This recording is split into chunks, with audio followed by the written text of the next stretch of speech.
നല്ലൊരു വട്ടയപ്പത്തിൻ്റെ റെസിപ്പിയാണ് ഇന്നിവിടെ കാണിക്കുന്നത്. നല്ല സോഫ്റ്റ് ആയിട്ടുള്ള വട്ടയപ്പമാണ്. അരി അരച്ച് ചേർത്തിട്ടാണ് വട്ടയപ്പം റെഡിയാക്കിയിട്ടുള്ളത്. നല്ല സോഫ്റ്റായിട്ട് തന്നെ വന്നിട്ടുണ്ട്. രാത്രിയിലാണ് ഞാൻ ഈ അരി കുതിർക്കാനായിട്ട് വെള്ളത്തിലിട്ട് വെച്ചത്. ഇപ്പോൾ കാലത്തെടുത്തിട്ടാണ് ഞാൻ അരയ്ക്കുന്നത്. അത് ഇഡ്ഡലി റൈസ് വെച്ചിട്ടാണ് ഞാനിവിടെ റെഡിയാക്കുന്നത്. ഒരു 1/4 കപ്പ് വെള്ളത്തിലിട്ടിട്ട് കുതിർത്തെടുത്തിട്ടുണ്ട്. 1 കപ്പ് തേങ്ങ ചിരകിയത്. ഇനി ഇതെല്ലാം കൂടി മിക്സിയുടെ ജാറിലേക്ക് ഇട്ട് കൊടുക്കുക.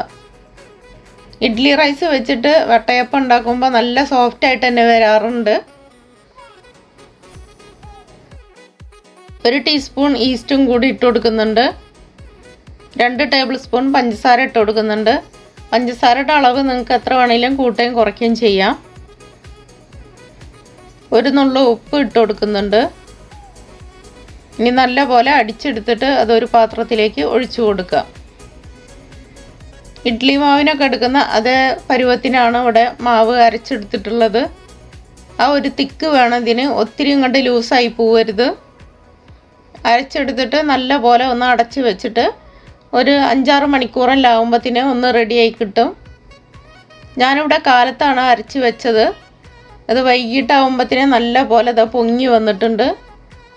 ഒരു 3 ഏലക്കായ ചതച്ചിട്ട് കൊടുത്തിട്ടുണ്ട്. അതുകൂടി ഇതിലിട്ടിട്ട് ഒന്ന് പതുക്കെ ഒന്ന് മിക്സ് ചെയ്തെടുക്കാം. ഒത്തിരി അങ്ങോട്ട് ഇട്ടിട്ട് ഇളക്കരുത്. ഈ ഒരു പരുവത്തിനാണ് എടുക്കേണ്ടത്. ഇപ്പം നല്ല സോഫ്റ്റായിട്ട് തന്നെ വന്നിട്ടുണ്ട്.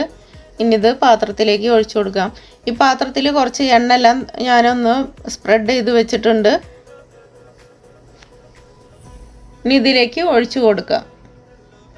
ഒത്തിരി അങ്ങോട്ട് ഫുള്ളാക്കിയിട്ട് ഒഴിക്കരുത്. ഒത്തിരി അങ്ങോട്ട് ഫുള്ളാക്കി ഒഴിക്കുകയാണെങ്കിൽ ഇത് ഒത്തിരി അങ്ങോട്ട് പൊങ്ങിയിട്ട് വെളിയിലോട്ടെല്ലാം പോകാൻ ചാൻസ് ഉണ്ട്. ഒരു 1/4 ഭാഗം ഒഴിച്ചു കൊടുത്താൽ മതി.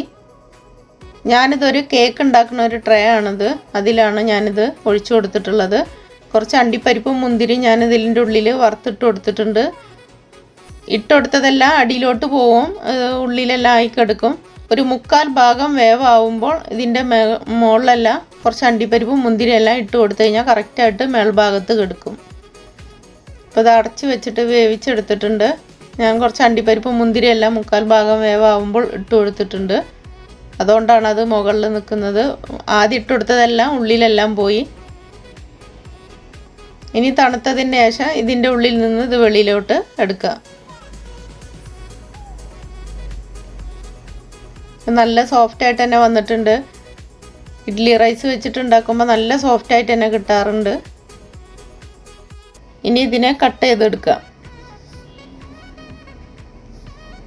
ഞാനിവിടെ മധുരം കുറച്ചിട്ടാണ് ഉണ്ടാക്കിയിട്ടുള്ളത്. നിങ്ങൾക്ക് മധുരം വേണമെന്നുണ്ടെങ്കിൽ അതിനനുസരിച്ചിട്ട് പഞ്ചസാരയുടെ അളവ് കൂട്ടി കൊടുത്താൽ മതി. നല്ല ടേസ്റ്റുള്ളൊരു വട്ടയപ്പത്തിൻ്റെ റെസിപ്പിയാണിത്. എല്ലാവരും മസ്റ്റ് ഒന്ന് ട്രൈ ചെയ്ത് നോക്കണം.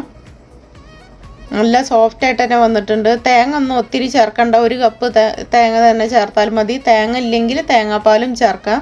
അപ്പോൾ കുറച്ചും കൂടി ടേസ്റ്റ് കൂടും. വീഡിയോ ഇഷ്ടപ്പെട്ടാൽ എല്ലാവരും ഒന്ന് ലൈക്ക് ചെയ്യണം, കമൻറ്റ് ചെയ്യണം, ഷെയർ ചെയ്യണം.